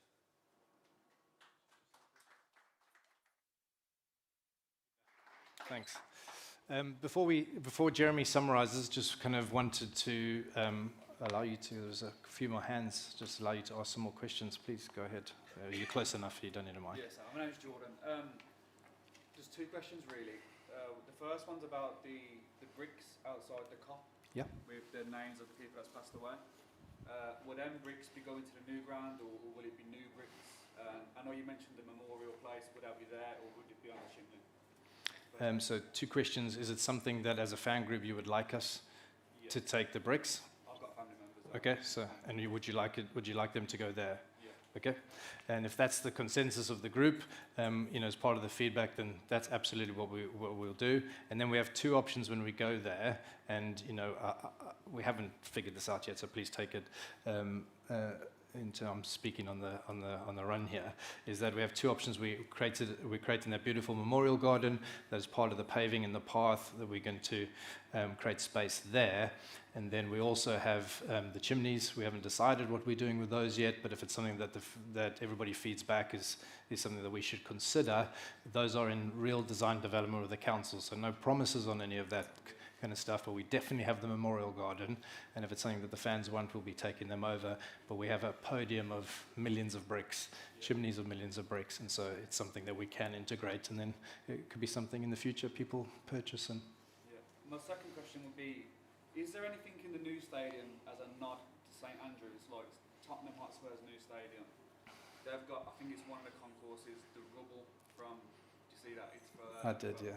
Are we going to do anything similar to that? Any nod to St Andrews? So we will have built that before we finish at St Andrews. So that's the advantage. I think it's an advantage. It's the advantage we have that Spurs didn't. They had to go to Wembley and then they could break theirs up and do those. So we won't be able to kind of take the I've seen the state of the steel and the concrete here, and we probably should start again, to be honest. But if you all tell me we love the steel and the concrete and the toilets here, I'll consider taking them. I'll consider taking them over, melting them down. But it's not something we're planning to do.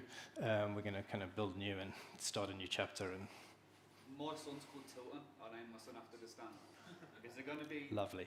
Would there be any nod to the Tilton or anything like that as such? What do you think? What do you guys want? Do you want is the South Stand something that we should think about doing that? You have to rename your son. That's brilliant. No, but it's something that we'd love your feedback on.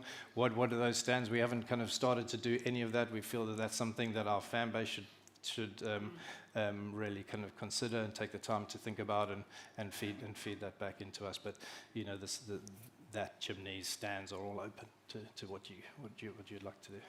So it's two of you.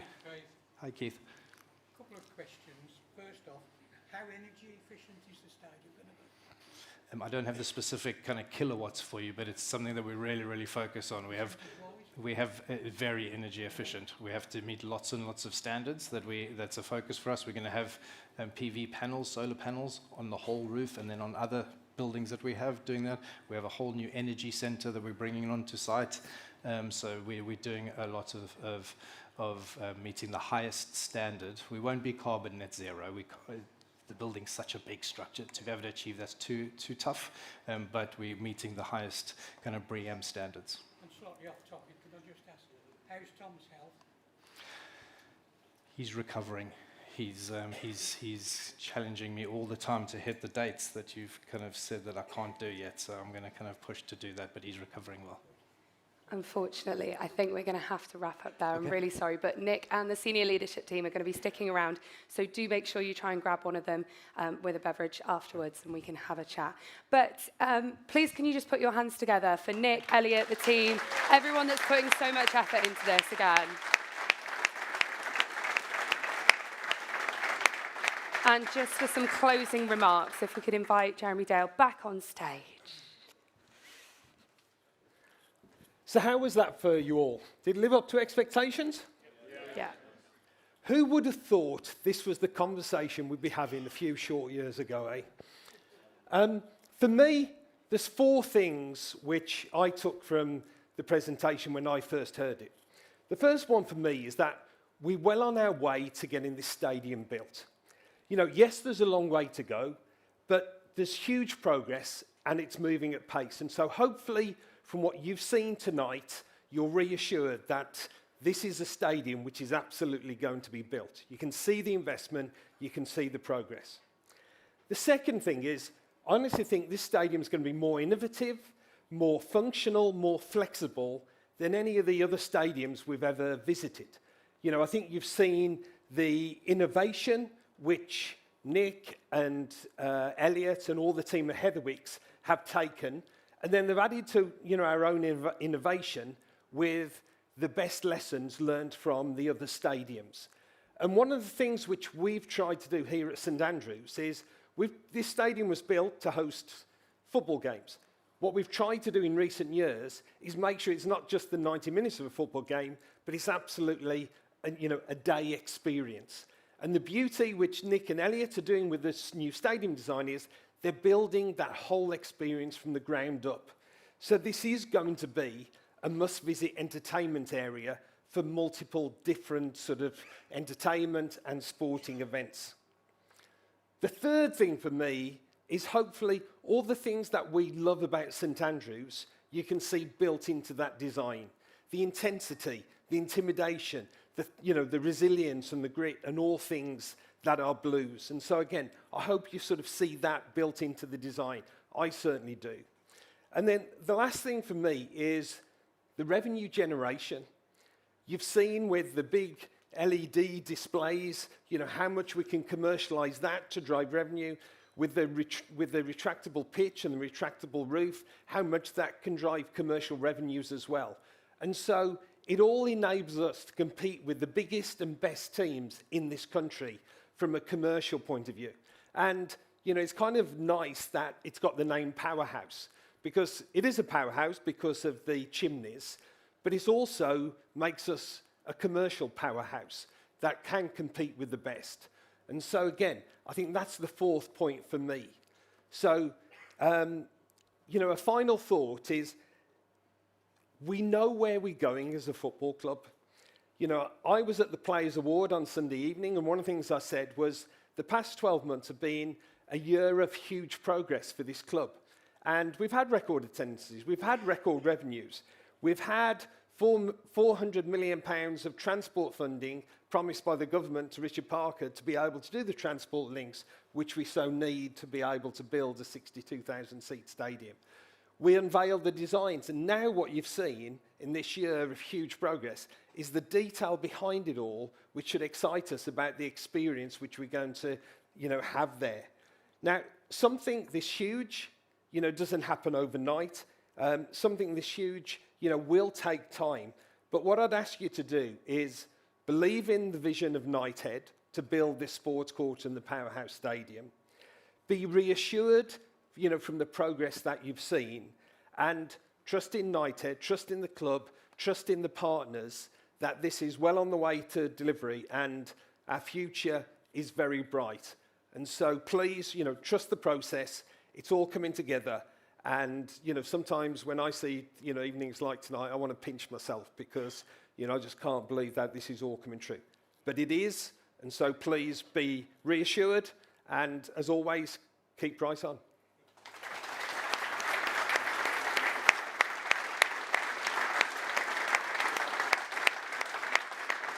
Well, that concludes this evening. Thank you to every single one of you that have joined us in Club 111 today here at St Andrews at Knighthead Park, and as well to everyone who's joined us from home via the YouTube link.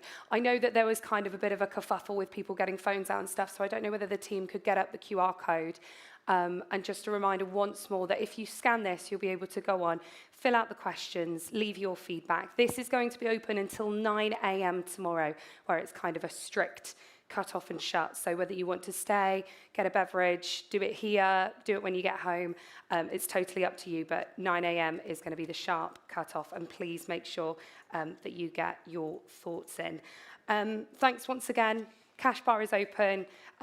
Do have a loiter and have a chat to a few of us. Thank you once again, and good night. Keep right on. See you soon. Bye.